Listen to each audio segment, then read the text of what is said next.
형제들아, 내가 너희에게 전한 복음을 너희에게 알게 하노니 이는 너희가 받은 것이요 또 그 가운데 선 것이라. 너희가 만일 내가 전한 그 말을 굳게 지키고 헛되이 믿지 아니하였으면 그로 말미암아 구원을 받으리라.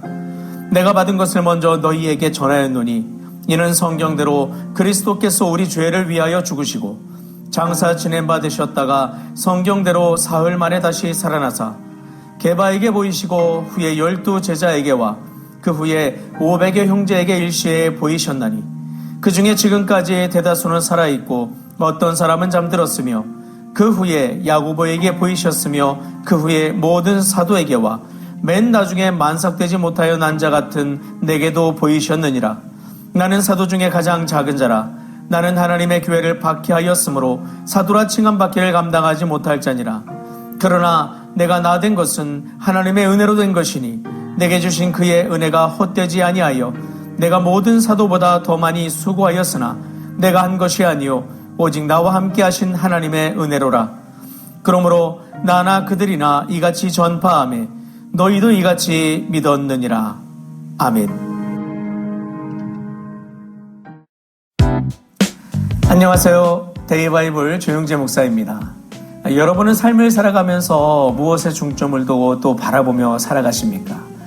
어떤 사람은 돈을 바라보며 살아갑니다. 어떤 사람은 성공을 바라보고 어떤 사람은 인정받는 것을 목표로 살아갑니다. 그런데 만약 우리의 시선이 눈에 보이는 현재에만 머물러 있다면 우리는 어느 순간 세상과 다를 바 없는 삶을 살게 될 것입니다. 그런데 사실 이것이 바로 고린도 교회가 안고 있었던 문제였죠. 고린도 교회는 은사가 풍성한 교회였습니다. 지식도 많았고 열정도 있었습니다. 그런데 교회 안에는 분열이 있었고 교만, 음행, 서로 다투고 송사하는 일들이 있었습니다. 성만찬조차도 차별과 분열의 자리가 되어버렸었죠. 왜 이런 문제가 계속 나타났을까요? 바울은 고린도전서 마지막 부분 오늘 본문에 이르러서 그 근본 원인을 보여주고 있습니다. 바로 부활신앙의 약화다, 이렇게 진단을 내리고 있죠. 당시 고린도는 헬라 문화의 중심지였습니다. 헬라 철학은 육체를 부정적으로 보았습니다. 그들은 죽음 이후 영혼의 존재는 어느 정도 인정했지만 몸의 부활은 받아들이기 어려워했습니다. 이러한 사상이 교회 안으로 들어왔죠. 영혼은 숭고하고 육체는 부정적이다. 이런 생각들이 교회 안으로 들어오게 되자 교회 안에 어떤 사람들은 예수님의 부활은 인정하면서도 성도의 부활은 부정하기 시작했습니다. 그런데 바울은 이것을 단순한 신학적 오류로 보지 않았어요. 왜냐하면 부활을 잃어버리면 하나님 나라를 잃어버리고 하나님 나라를 잃어버리면 결국 현재만 바라보며 살아가게 되기 때문입니다. 그래서 바울은 다시 복음의 중심으로 교회를 이끌어갑니다. 본문 3절과 4절입니다. 그리스도께서 우리 죄를 위하여 죽으시고 장사 지낸 바 되셨다가 성경대로 사흘 만에 다시 살아나사. 바울은 복음을 가장 간단하면서도 가장 강력하게 설명합니다. 복음의 핵심은 교회가 아닙니다. 복음의 핵심은 프로그램도 아닙니다. 복음의 핵심은 윤리나 종교적 열심도 아닙니다. 복음의 중심은 예수 그리스도의 십자가와 부활이죠.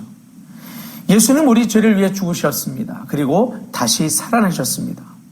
여기서 바울은 살아나셨다라는 표현을 현재까지 이어지는 의미로 사용했습니다. 예수님은 살아나셨고 지금도 살아 계신다는 것이죠. 이것이 복음입니다. 그리고 이 부활은 단순히 예수님 개인의 승리가 아닙니다. 예수님의 부활은 하나님 나라가 시작되었음을 알리는 사건이죠. 예수님은 죽음을 깨뜨리셨고 죄를 이기셨고 사탄의 권세를 무너뜨리셨습니다. 그리고 장차 하나님 나라가 완성될 것을 보여주셨었죠. 그래서 성도의 삶은 단순히 천국 가는 것이 목적이 되어서는 안 됩니다. 우리는 이미 하나님 나라 백성으로 부름받았기 때문이죠. 우리는 하나님 나라 그것을 드러내기 위하여 존재합니다. 우리는 하나님의 영광을 나타내기 위해 살아가죠. 그리고 우리는 복음을 증언하기 위해 부름받았습니다. 그런데 부활의 소망이 사라지면 이 모든 목적이 흐려지게 됩니다. 그때부터 사람은 하나님 나라보다 자신의 나라를 세우기 위해 힘쓰기 시작하죠. 하나님의 영광보다 자신의 만족을 추구하게 되고 영혼보다 현재를 붙들게 됩니다. 고린도 교회가 바로 그 길을 걸어가고 있었습니다. 그래서 바울은 다시 복음으로 돌아가라고 외치고 있는 것입니다. 그리고 바울은 이 복음이 실제라는 사실을 증언합니다. 베드로가 만났고 12사도가 만났고 500명이 넘는 형제들이 만났습니다. 그리고 야고보가 만났습니다. 그리고 결국 바울 자신도 부활하신 주님을 만났음을 이야기하고 있습니다. 부활은 신화가 아니라는 것이죠. 전설도 아니라는 것입니다. 실제 사건임을 바울은 이렇게 증명하려 하고 증언하고 있습니다. 역사적 사실, 그것이 바로 부활이고 그 부활은 사람을 변화시킨다는 것을 이야기를 하고 있습니다. 왜냐하면 교회를 박해하던 사도 바울 자신이 복음을 전하는 사도가 되었기 때문입니다. 살인자를 변화시키시고 교만한 자를 낮추시고 두려운 자를 담대하게 만드는 능력이 바로 복음 안에 있다는 것이죠. 그래서 바울은 이렇게 말합니다. 내가 나된 것은 하나님의 은혜로 된 것이니 복음은 사람을 바꿉니다. 부활은 인생을 새롭게 만들죠. 여러분, 그래서 오늘 우리는 이 땅을 살아갈 때 내가 무엇을 바라보고 살고 있는가를 점검할 필요가 있습니다. 여러분은 오늘 무엇을 바라보고 살아가십니까? 세상의 성공인가요? 눈앞의 문제인가요? 사람들의 평가 아니면 하나님 나라입니까? 부활을 믿는 사람은 오늘만 보고 살 수 없습니다. 부활을 믿는 사람은 영원을 바라보고 부활을 믿는 사람은 하나님 나라를 바라봅니다. 부활을 믿는 사람은 자신의 삶을 하나님의 영광을 위해 드릴 수 있습니다. 그래서 오늘 바울은 우리에게 이렇게 말합니다. 복음의 중심으로 돌아가라. 십자가와 부활을 붙들어라. 하나님 나라를 바라보며 살아가라. 그때 우리는 비로소 세상과 다른 삶을 살아갈 수 있게 되는 것입니다. 오늘도 부활하신 주님을 바라보며 하나님 나라를 위해 살아가는 우리의 삶에 중점을 두시고 그 길을 걸어갈 수 있는 깨어있는 영성의 소유자, 지혜로운 믿음의 사람들, 바로 우리가 될 수 있었으면 좋겠습니다. 예전에 어떤 목사님이 그런 고민을 하신 걸 들었습니다. 부활절이 올 때마다 설교하기가 너무나 고민스럽다. 왜냐하면 현대인들은 너무나 바빠서 그 부활절이 나와 무슨 상관이 있고 예수님이 부활하신 것이 나와 도대체 이 세상을 살아가는데 무슨 그런 연관관계가 있느냐? 부활절 한 주 지냈다고 내게 어떤 변화가 있느냐? 이런 반문을 하는 이들에게 도대체 매해 되풀이되는 부활절에 무슨 설교를 해야 될지 고민이 된다. 이런 말씀을 하는 분의 이야기를 들었던 기억이 납니다. 현실을 살아가는 분주한 세상 속에서 사실 매번 되풀이되고 자주 듣는 부활의 이야기, 어떤 면에서 무의미할 수도 있겠죠. 그러나 오늘 여러분 십자가의 소리절을 사하시고 사망 권세를 깨뜨신 예수님의 부활의 역사가 있기에 오늘 우리가 있음을 절대 잊어서는 안 됩니다.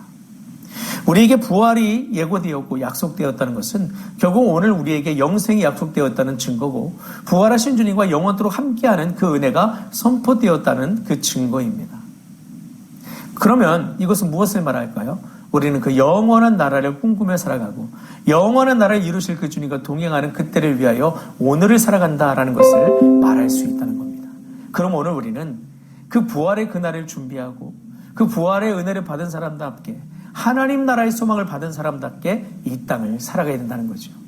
그렇게 살아가면 우리의 비전도 목적도 하루를 살아가는 우리의 가치 모든 것도 조정되고 변화될 수 있습니다. 그래서 결국 그런 삶을 통해 세상과 다른 삶을 살아갈 수 있게 되는 것이죠. 그리고 그 삶을 통해 하나님의 살아계심을 드러낼 뿐만 아니라 세상에 선한 영향력을 미치고 그 은혜 가운데 우리가 세상과 다른 하나님의 은혜와 평강이 넘치는 일상, 능력이 나타나는 일상을 우리가 살아갈 수 있게 되는 것입니다. 오늘 그러한 부활의 소망을 가지고 정말 하나님께서 기뻐하신 믿음의 삶을 살아갈 수 있는 우리 모두가 될 수 있기를 간절히 바랍니다. 기도하시겠습니다. 좋으신 하나님 아버지 감사합니다. 오늘 말씀을 통해 우리가 이 땅을 살아갈 때 어떤 정신으로 어떤 마음으로 살아가야 될지를 다시 한번 살펴보게 되었습니다. 하나님, 성경에 약속된 십자가의 그 은혜의 역사, 특히 부활의 역사가 남의 이야기만 같고 먼 나와 상관없는 동떨어진 이야기만 같은 것은 아닌지 우리 자신을 돌이켜보게 하시옵소서. 오늘 이 시대를 살아가지만 우리는 우리 가운데 이루실 부활의 기대를 소망하며 우리를 다시 세우실 주님의 역사를 기대함으로 이 한 날을 살아가는 존재임을 잊지 말게 하시옵소서. 우리는 그 소망 안에 오늘도 그리스도인답게 살아가야 될 주님의 사람들입니다. 이 마음을 가지고 오늘도 믿음 안에서 적극적으로 도전하고 달려나가 온전한 승리를 이룰 수 있는 우리 모두가 되게 하여 주옵소서. 부활의 소망을 입은 그리스도께 살아가 하나님의 영광을 드러낼 수 있는 믿음의 삶을 살게 하여 주옵소서. 주님께서 도우실 것을 믿고 감사드릴 때 주 예수 그리스도의 이름으로 기도합니다. 아멘.